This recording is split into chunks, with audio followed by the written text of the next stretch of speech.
হিমেলের নেতৃত্বে কয়েকজন আমাকে ধরে ফেলে এবং পিছন থেকে মুহুর্মুহু আমার মেরুদণ্ডে এবং মাথার এখানে কিল ঘুষি এবং তারা লাথি দিতে থাকে একাঘারে। একটা পর্যায়ে আমি যখন পড়ে যাই, আমার সাথে আমার দুইজন কর্মী ভাই তারা আমাকে বের করে নিয়ে আসার চেষ্টা করে। তারপরে হচ্ছে আমি দেখতে পাচ্ছি আমাদের আরেকজন শিক্ষার্থীকে তারা মেরে রাস্তায় একদম শোয়াই ফেলছে, মাথায় রক্তে একদম রঞ্জিত হয়ে গেছে ক্যাম্পাস। আমি বলি ভাই ওকে আমার কাছে দেন, আমি নিয়ে যাই। বলতেছে না, তুই ক্যাম্পাসে থাকতে পারবি না, তোকে বের করে দেওয়া হবে। একসময় আমার জামা ছিঁড়ে, আমার জুতা ছিঁড়ে, টেনে হিসড়ে আমাকে কিল ঘুষি দিয়ে ক্যাম্পাস থেকে 60-70 জন নিয়ে আমাকে বের করে দেওয়া হয়। এবং আমাদের যারা মেডিকেল সেন্টারের সামনে আহত হয়েছিল 3-4 জন শিক্ষার্থী, আব্দুল আলিম আরিফ, যকসুর জিএস, মেহেদি হাসান, আবদুল্লাহ ফারুক সহ বেশ কয়েকজন একদম মেডিকেল সেন্টারের সামনে আহত হয়। তখন তারা ইমিডিয়েট চিকিৎসার জন্য তাদেরকে মেডিকেল সেন্টারে নেওয়া হয়।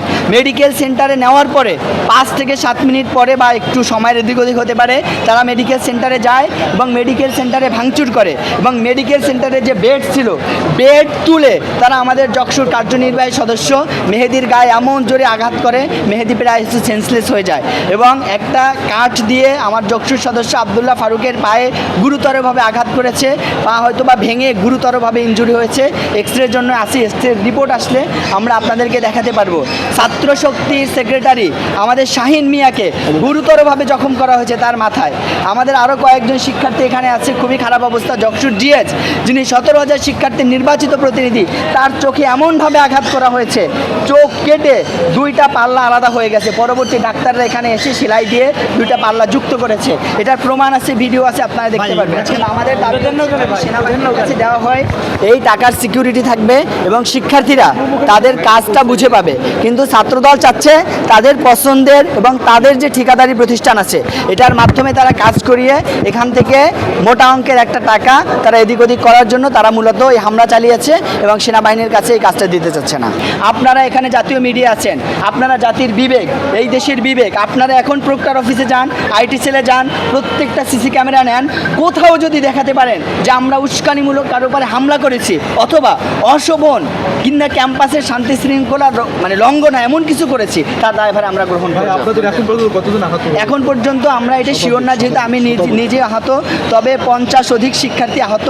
তার ভিতরে 15 থেকে 20 জন আছে যারা গুরুতর আহত। কয়েকজনকে ঢাকা মেডিকেলে পাঠানো হয়েছে, কয়েকজনকে কাকরাইলে পাঠানো হয়েছে। একজন আইনজীবী আহত, তিনি কিভাবে এখানে সংযুক্ত হয়েছেন? আইনজীবী আহত হওয়ার বিষয়টা আমরা জানতাম না, যখন তিনি মেডিকেলে আসেন তখন জানতে পারি। পরবর্তীতে আমরা কথা বলে জানতে পারি তিনি নাকি, তাকে আমরা আসলে পার্সোনালি চিনি না এখনও, তিনি নাকি তার কোন কাজে তিনি ক্যাম্পাসে গিয়েছেন এবং তাকে এখানে ছাত্রদল হামলা করেছে। তারপরের ঘটনা হচ্ছে আমাদের যখন শিক্ষার্থীরা এখানে চিকিৎসা নিচ্ছে, কবি নজরুল এবং সোহরাওয়ার্দী কলেজের যে ছাত্রদলের গুন্ডারা, তারা জগন্নাথ বিশ্ববিদ্যালয়ের একটা গ্রুপের সাথে যুক্ত হয়ে আপনাদের সামনে আপনারা দেখেছেন এখানে হাসপাতালের ভিতরে এসে হামলা করে। আমি নিজেও আহত হয়েছি, ইমার্জেন্সির ভিতরে আহত করছে। আমার গায়ে প্রায় 3টা ইট লাগছে, কথা বলতে কষ্ট হচ্ছে। তারা এখান থেকে ইট পাটকেল ছুঁড়ে এবং শিক্ষার্থীদেরকে আহত করে। এই ঘটনায় আপনারা কোনো কর্মসূচি রাখবেন?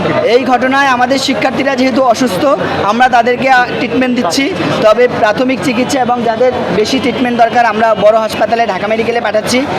আমরা অতি দ্রুত শিক্ষার্থীদের ট্রিটমেন্টটা একটু শেষ হলে আমরা চিন্তা ভাবনা করে অবশ্যই এর কর্মসূচি আমরা জানিয়ে দেবো।